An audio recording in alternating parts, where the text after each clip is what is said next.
The Growing Destinations podcast is brought to you by Experience Rochester. Learn more about Minnesota's third largest city, which is home to Mayo Clinic and features wonderful recreational and entertainment opportunities by visiting experiencerochestermn.com. I spent a year as the president of the horseman group out trying to find somebody to buy the track. We just wanted to race our horses here. We really didn't set out wanting to own the track, but eventually as we looked at the financials and again looked at what the value of the real estate was, we got comfortable that this is a viable business that we should take an opportunity to move forward. Welcome to the Growing Destinations podcast, where we take a deep dive into destination development and focus on a wide range of topics, from tourism and entertainment to economic development and entrepreneurism, and much more. I'm your host, Bill Von Bank. We're on location at Canterbury Park in Shakopee, Minnesota, and I'm joined by Randy Sampson, CEO and Chairman of Canterbury Park. Randy, welcome to the Growing Destinations podcast. Thanks, Bill. My pleasure. Randy, the start of live horse racing in Shakopee, Minnesota in 1985 was met with great excitement. Unfortunately, after the 1992 season, the track closed. In 1994, you, alongside your father, Kurt Sampson, and a business partner, Dale Shenian, stepped in and acquired Canterbury Park, formerly known as Canterbury Downs. The decision to revive live horse racing in 1995 marked a significant turning point. Can you share insights into the early years and the motivations behind acquiring Canterbury Park? We were very much interested in racing at the time. Our family was breeding and racing horses, and along with a lot of other people in Minnesota who loved horse racing and loved Canterbury Park, or Canterbury Downs, as you said at the time. When the track closed due to competition from other gaming as well as just financial problems, it was really heartbreaking for a lot of us that loved horse racing. You'd come by and see weeds growing up and remember all the great times here. And so it really was, when you say the motivation, it was really all about a passion for racing and wanting to see it revived. We wanted to see racing get another chance in Minnesota. To be honest, we did not really look at it as a great investment opportunity, but what we've seen now is what we did think at the time, Bill, which is, if the racing doesn't work, we've got a nice piece of real estate here that over time, it was a growing community and a good opportunity. And so we really did look at it that we wanted to see racing get another chance in Minnesota, and we wanted to, put together a group. And so my dad and I and Dale Shenian were the main investors in reviving racing here. And it's been who would have thought at the time that 30 years later we'd still be here and having fun and running racing and really have an exciting entertainment destination here at Canterbury Park. How easy of a decision was it to say, yeah, we're all in? It really was not as hard as you think. I will say, though, that I spent a year as the president of the horseman group out trying to find somebody to buy the track. We just wanted to race our horses here. We really didn't set out wanting to own the track, but eventually as we looked at the financials and again looked at what the value of the real estate was, we got comfortable that this is a viable business that we should take an opportunity to move forward. And when Dale Shenian jumped in as a partner, he and my dad said, let's go, let's give it a try. How quickly did you mobilize to start bringing revenue back into the facility? That's another interesting tidbit, that we bought the track in the end of March of 1994, and we were open on Kentucky Derby for simulcasting, which is the first Saturday in May. So we took a mothballed facility, and we had Stan Boker, who had been a previous GM here, came in, and there were a lot of former employees that wanted to come back. So it really was remarkably fast to be able to get licensed, to be able to hire people, and literally fill the building for the Kentucky Derby. We didn't have live racing at the time. It was just televised racing. But so we were open very quickly, but it wasn't enough time in 94 to run live racing. So we simulcast for the first year, and then we brought live racing back in 1995, starting in May. I was here opening night of live racing in 1995, and the crowd was just so excited. Yeah, there's no question that there's and even to this day, I can't believe how many people come up and say, oh, thanks for bringing back racing. This is 30 years later, but we just love horse racing. We love the horses. We love the entertainment value of it. and the gambling aspect of it. And so there is Minnesota has always had a very enthusiastic crowd, and we've done a great job, I think, with people like Paul Allen and Kevin Gorg and our TV department of creating a fun atmosphere here, and somewhat unique where people do come out. They bring families. It's a very diverse crowd that is just out to have a good time. By the end of the 90s, you expanded Canterbury Park's offerings by introducing a year-round card casino. Approving card games at Canterbury required legislative approval. How easy or difficult of a task was it? That's another interesting story that I think, as most people know, we tried for years to get slot machines here. Racino was the effort, and many states then and still now continue to add casinos at their racetracks to help supplement the purses and make the business more viable. And so we were working on that and not really making a lot of progress. And then one of our lobbyists, Court Holton, came with the idea that maybe we can put in card tables, which was something that was happening in California at the time. And there were very successful poker and table games operations out there at their card clubs. And so we started moving that direction, and it actually went very quickly, that we were able to get a compromise measure basically with the tribes and the legislators, where we agreed not to continue to pursue slot machines at that time, and in return we're able to open a card room. And I had no idea really how successful it would be, but it has been far beyond what we thought it would be. I would like to take credit for it, but when we started the card room in 2000, again, I had no idea whether you could really make any money at it. I actually said when Court Holton came to me, I don't know, can you really make money raking a couple bucks a hand out of a poker game? I don't know. Well, then as you may recall, in like 2004, all of a sudden, all these young people, we got World Series of Texas Poker. Hold'em. Yeah, everybody's wearing sunglasses and hats and got to get into Texas Hold'em. And I had people coming up to me and saying, how did you know this was, how did you ever figure this out? And I said, I wish I could say that I had any idea, because I didn't. But all of a sudden, poker became the hot gaming, television, online. Everybody was talking about Texas Hold'em. And so it has, the popularity has waned a bit since then, but we sure had a great run in the 2000s with the poker. And it continues. The table games and card room continue to be what really drives our profits, and our operation here makes us financially successful.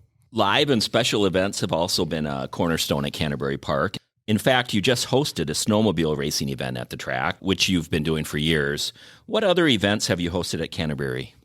It has been, right from the start, Bill, it was one of the things that we said we need to do. Previously, they did have a craft the big craft show was here, but that really was the only event other than live racing. And when we bought the track, we said this needs to be a year-round entertainment center. It's a beautiful facility, big parking lot, and there is, lots of grounds and really a very growing area out here.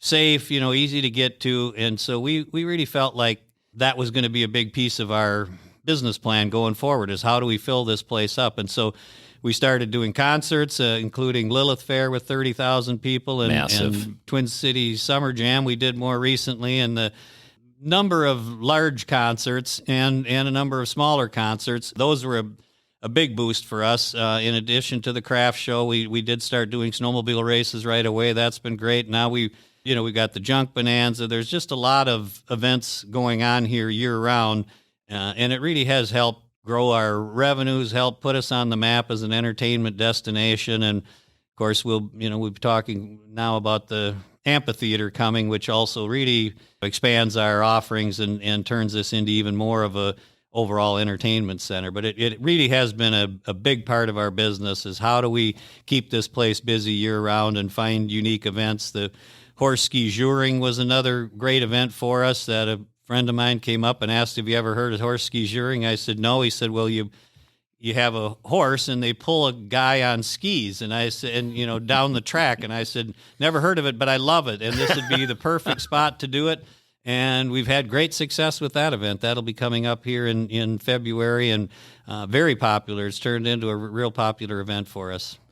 When you talk about events at Canterbury, one of the really interesting and one of my favorites of all time was the Jesse Ventura election night party at Canterbury, where They booked the party. They told us there'd be a couple hundred people. They sent out the third string media people because the main guys were in St. Paul and Minneapolis with the Democrats and the Republicans. And pretty soon as the results came in, you're seeing these guys in suits in Minneapolis and St. Paul all with long faces. And at Canterbury, you're seeing guys in mohawks and leather jackets and beer in their hands screaming, "Jesse rocks." And we had several thousand people. I've just never seen anything like it, that they just kept coming up the escalator just steady all night long and buying beer and eating hot dogs. And it was fantastic, and Jesse, all of his speeches where we rocked the world were right here. When you see the pictures or the video, it's right here at Canterbury. You can see the background. And so that was one of my favorite stories about Canterbury, that and Mary Pat, our friend that ran that whole thing at the time, really just a unique evening that I'll never forget. I've heard many stories come out of that evening, so thank you for sharing. Other events during the live season, the summer season for horse racing that you've done and really popular have been the extreme race days, or the dog racing with corgis and wiener dogs. I mean, that really must drive some great attendance and bring families out to Canterbury. Yeah, it is been very successful for us, and I kind of take it a bit as a good news, bad news, that we could bring in $1 million races and $1 million horses to race and get 5,000 people to show up. But then if you bring the corgis or the wiener dogs, it'll be 15,000 people. So we have figured out that that's what that's what our fans are looking for, is entertainment, and we've been able to do a really good job of it. Again, our TV department and Paul Allen, and they do make it very entertaining when we do the extreme races with the camels and ostriches. We do the what I think is one of, if not the best, fireworks shows in the Twin Cities area on the 3rd of July, and so those events that are tied to live racing have definitely been a big part of why we've been able to get crowds and be successful. You mentioned a large parking lot, and the PGA of America has taken advantage of it for not only PGA tournaments, but also the Ryder Cup. Yeah, we've had a couple of times where they came out and rented our entire parking lot and parked 12,000 cars and shuttled back and forth. We also have, we were parking cars for the Renaissance Festival this year, and it's one of the reasons, again, the amphitheater that we have coming up. One of the advantages, or one of the reasons it made sense for them to locate here, was we have this large parking lot and an ability to share that parking lot or rent that parking lot to make it more economical to have an amphitheater here, where they don't have to have an entire parking lot that's only used 30 or 40 days in the summer. Tell us about your transformative development initiative called Canterbury Commons. How do you envision this project shaping the community, and what role does Canterbury Park play as an entertainment anchor in this ambitious undertaking? It's taken a long time. We started this in the 2008. We were working on a development plan. We're really ready to move forward with something that would have been comparable to, not as big a scale, but to, like an Arbor Lakes type development, which has been a huge success in Maple Grove. We were looking at that type of a lifestyle, retail and entertainment and restaurants. And then, the economic crash hit and everything slowed down. And by 2015, 16, 17, we started moving forward again. And the first key to it was getting the Doran Apartments, the Triple Crown Apartments, signed on. Really nice upscale apartment complex, and from there we've been able to just add a number of townhouses, apartments, office buildings, restaurants, and things have been, it's been a very positive part of our business here, and it is very much tied to racing. That most of the people that are interested in developing here, or people that are residents in this community now that we're creating, are people who want to be out here because there's things going on at the racetrack. It's a fun place. They either like racing, like playing cards, like coming for the entertainment, and so it has very much tied in that the people that are the whole idea was to make it synergistic and complementary, where we can create uses that draw people to the area, and the people we draw can frequent those areas. Our Bravies and Badger Hill development that opened last summer has been a really, really good success so far with the brewery and the Mexican restaurant, and everything's gone really well. It's really fun to see. I sure like driving around. It's just like people tell me, it's just like this city's growing up out of this farm country out here that, every time you come out here, there's more buildings going on. And of course, the main new development that we're working towards is the concert amphitheater. Why don't we dig deeper into that? Because the idea of an amphitheater in the Twin Cities has been talked about for years. Minnesota Wild and Burnsville back in the day was not able to make that happen. How did this happen? It is a very interesting, over the years, and we've been involved in some of the discussions kind of on both sides of the amphitheater issue, and this is at least the third or fourth time that even in this area, as you said, Burnsville for years was looked at. There are a number of other locations, and everybody knows that, this market is a good music market, and there should be an outdoor amphitheater. And for years, it's been difficult to get that project started. I will say my first exposure to the concert amphitheater business was Ladbroke when they shut down the track, wanted to knock down the racetrack and put up a concert amphitheater. And so I actually was involved in fighting against that at the time and said, Shakopee doesn't need a concert amphitheater. We need a racetrack, and we should keep this racing. Now, 30 years later, I'm the one saying Shakopee needs an amphitheater, and I think we do. I think it's a great location for it. We already have this entertainment destination out here, as you know, with Mystic and Valley Fair and the Renaissance Festival, and I think this concert amphitheater just fits in perfectly into the destination entertainment development, tourism area that we're creating here. The way it came about, it really was just through some personal connections. Andy Warg, who you may know from the day, was working with Ned Abdul from Servo, who is the owner of the Armory downtown, a great facility that they've done a really nice job with. And we heard they were looking for a location for an amphitheater, and we started talking. And again, once we looked at the synergies of our business and their business and shared parking, and we'd already had through our development already put in new roads all the way around the facility to facilitate large traffic movement in and out. So there was so many pieces that just made a lot of sense, and I just can't wait till it opens. It is going to be a state-of-the-art facility that Minnesota really can be proud of, and we will see some of the top acts in the world, coming through here and playing at Shakopee. It's going to be, which again, over the years, we've had some great concerts already at Canterbury, but this is just going to expand that into this, I believe really being a jewel that the community's really going to enjoy, having a chance to sit outside on a nice summer night in Minnesota and watch some live music. Any other new developments coming online? There's a number of pieces we're working on, nothing definitive yet, but there's another restaurant we're working on that would have a music venue as part of it. We are looking at some entertainment, maybe pickleball. There's a number of entertainment uses, could be something bowling related or golf. There's a number of golf concepts. We tried for years to get Topgolf out here, which would have been another great addition to the development. But at this point, they wanted to stay up on the 494 loop. But, there are some really exciting things, I believe, that will, and I think the amphitheater is going to help. But next to the amphitheater out on the corner, we have 20 acres that we have, knocked down the barns and are preparing for development. And that will be our future entertainment district adjacent to the amphitheater. Nothing specific yet, but we expect to see hotels, restaurants, some music bars and potential other entertainment uses that I think will be a great addition again to this whole area.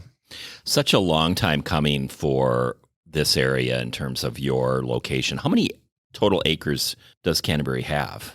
When we bought the track, there's 325 acres, and we purchased some additional land around us. So at one time, it was over 400 acres, and we have now, we're down to about 250 that are still Canterbury property. The rest, the other 150, we've either, we've already developed or in the process of developing. Our first development was about 50 acres, the townhouses and the apartments and the office buildings, and So it's been very successful, and we continue to, look for opportunities to monetize this great piece of property, which, again, going back to the beginning, that was part of the business case is, at least even if the racing doesn't, last forever or isn't successful, we've got a great piece of real estate that we can turn into an entertainment development.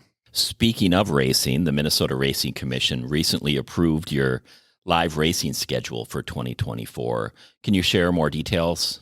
Yeah, we did change things up a little bit for this year's meet. Like a lot of other states, racing's a terrific sport. I love it. I love the horses. I love the people. But it's not, an industry that's been growing over the last years. There have been struggles, and mainly it's lack of horses. There aren't as many horses being bred, and lack of owners to support the industry. And some of that has to do with purse levels and the economics of being in horse racing and inflation. And so we have, we've been working on how we can try to manage that process with less horses. How do we fill races and have a competitive racing program? And so part of the key, with the Mystic Lake agreement ending last year, that did reduce our purses, and we saw some drop off in the number of horses here last year.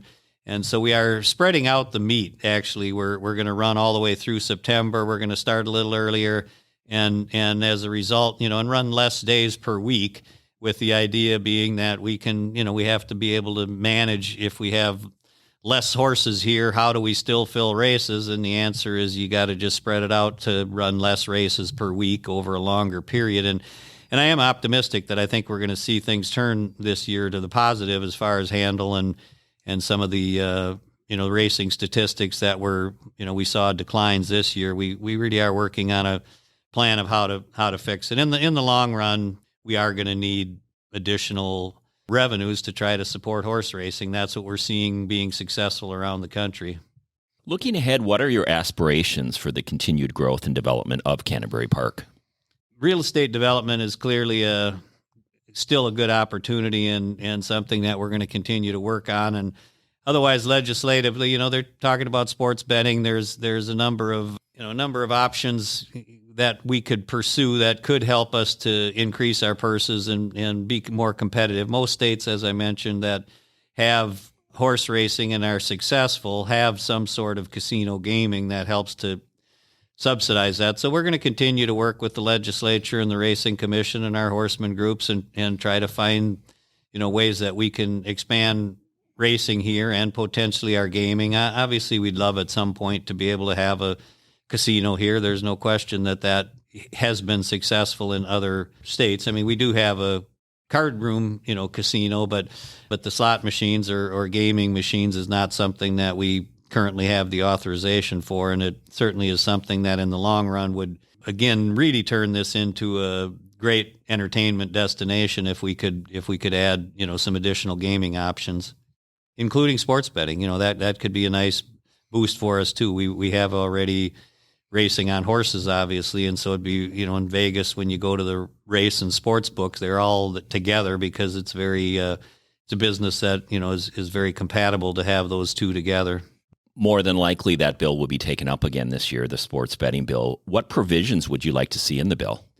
Well, our preference would be for us to be able to have licenses. That would certainly be the best option for us. As we, when I say licenses, there's two racetracks, Canterbury and Running Aces, and we would in almost every state that has horse racing, with really just a couple exceptions, that also has sports betting. The racetracks have been part of the sports betting. They've been able to get licenses to host it on site as well as conduct the online sports betting, and so that's certainly our goal. Realistically, last year we saw that, with the tribes were very adamant about having exclusivity for the tribes on sports betting, and the bills that are currently still in the legislature that started down the path last year do not allow us to have licenses. They are limited to the tribes, but there is some potential for us to get some revenue out of it. That was part of the discussion last year, is at least if we don't get licenses, is there potential for some of the revenues that are generated from sports betting to come back and help support the horse industry, which we think is important. Randy Sampson, I appreciate our conversation today, the look back and the look ahead. Best of luck with the 2024 live horse racing season, and thank you for being our guest on the Growing Destinations podcast. Thank you, Bill.